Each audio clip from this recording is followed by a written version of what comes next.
अस्सलाम वालेकुम रहमतुल्लाहि वबरकातुहू चाचा जान। वालेकुम अस्सलाम रहमतुल्लाह बेटा।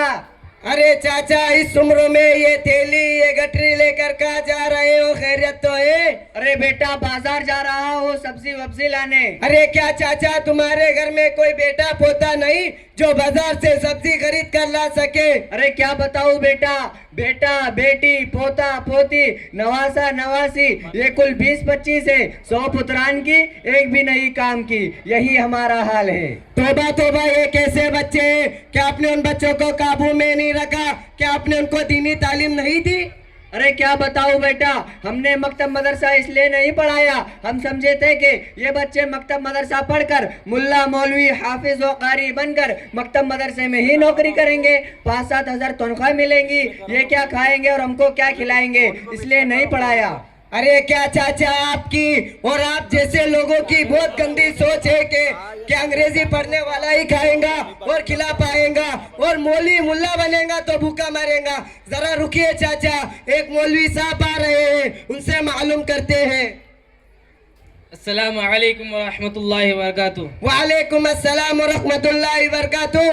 मौलवी साहब, हम आपके मदरसे के तालिबे इल्म हैं। ये चाचा कह रहा है कि मुल्ला मौलवी हाफिज कुरान 7 से 8 हज़ार में नौकरी करता है, तो इतनी सी तनख्वाह में क्या खाएगा और अपनी बीवी बच्चों और वालिदैन को क्या खिलाएगा? जरा इनको बतलाइए। ला हौला वला कुव्वता इल्ला बिल्लाह, अस्तगफिरुल्लाह। देखिए चाचा जान, ये सोच सिर्फ आपकी नहीं बल्कि आप जैसे दूसरों की भी है सोच है। अरे चाचा, खिलाना पिलाना हमारे बस का नहीं, बल्कि खिलाने वाला पिलाने वाला वो अल्लाह है जो रज़्ज़ाक़ है, जो सबको खिलाता और पिलाता है, जो सबकी रोजी रोटी के मसले हल करता है, जो भूखा तो उठाता है मगर भूखा सुलाता नहीं। और रोजी का ताल्लुक अगर डिग्रियों से होता तो अनपढ़ लोग भूखे मर जाते, लेकिन ऐसा नहीं। कितने ऐसे लोग हैं जिनको दस्तखत करना नहीं आती लेकिन वो करोड़ों के मालिक है। क्या कभी आपने देखा कि कोई आलिम हाफिज भूखा मर रहा हो या खुदकुशी कर रहा हो? नहीं नहीं, ऐसा नहीं। बल्कि मौलवी की तो इज्जत होती है, लोग उनको देखकर सलाम करते हैं, औरतें उनको देखकर पर्दा करती है, लोग उनके इल्म की वजह से लिहाज करते हैं। और दूसरी तरफ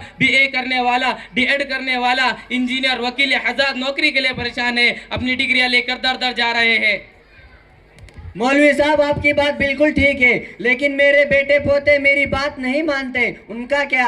अरे चाचा, अगर आप उनको दीनी तालीम देते तो ये इसी हरगिज ना करते।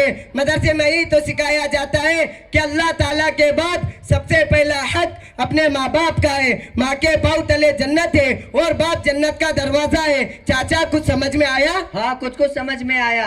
आपको दीनी इस्लाम के बारे में कुछ मालूम तो है? क्या तुम ही मुसलमान हो? पूछिए दीन इस्लाम के बारे में, सब कुछ मालूम है। तो बताइए चाचा, गुस्ल में कितने फर्ज है? गुस्ल में 8-10 फर्ज है। पाखी का होना, साबुन और टावेल का होना, टूप और ब्रश का होना, लुंगी और चड्डी का होना, तहारत और वजू करना, ठंडी में गरम गरम पानी का होना। बस बस, अस्तगफिरुल्लाह, आपने तो कमाल कर दिया। असल फर्ज बताए नहीं, पता नहीं क्या क्या बता दिया। ये हमारे मौलवी साहब के साथ हमारे इस मदरसे का बच्चा है, जरा उससे पूछो, वो बिल्कुल सही बताएगा। सुनिए चाचा, गुस्ल में 3 फर्ज है। नंबर 1, मुंह भरकर कुल्ली करना। नंबर 2, नाक के नरम हिस्से तक पानी का पहुंचाना। नंबर 3, पूरे जिस्म पर ऐसा पानी बहाना के कोई बदन का हिस्सा सूखा न रहे। सुनिए चाचा, मैं तुमको चंद अशार सुनाता हूँ। जब पढ़ोगे तो आगे बढ़ोगे, वरना कोई तुम्हारा नहीं है। जब पढ़ोगे तो आगे बढ़ोगे, वरना कोई तुम्हारा नहीं है। ना कोई रहनुमा ना हुकूमत, कोई भी अब तुम्हारा नहीं है।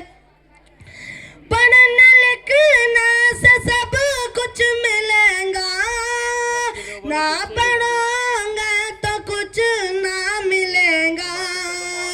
ना पढ़ोगे तो कुछ ना मिलेगा। अब कलम और कागज से बढ़कर दूसरा कोई रास्ता नहीं है। जब पढ़ोगे तो आगे बढ़ोगे, वरना कोई तुम्हारा सुने क्या चाचा? सुन लिया, मैं तो समझा था गुस्ल में 10-12 फर्ज होंगे। अच्छा, इस बच्चे ने कहाँ तालीम हासिल की? आपको पता नहीं, इस मदरसा मेरा जुलूम में पढ़ता है ये बच्चा। अच्छा, मैं भी मेरे बेटे पोते पोतियों को मदरसे में भेजूंगा। अस्सलाम वालेकुम रहमतुल्लाहि व बरकातहू। माशाल्लाह, बहुत खूब। ये थे जो अपना बेहतरीन अंदाज में मुकालमा पेश कर रहे थे। इन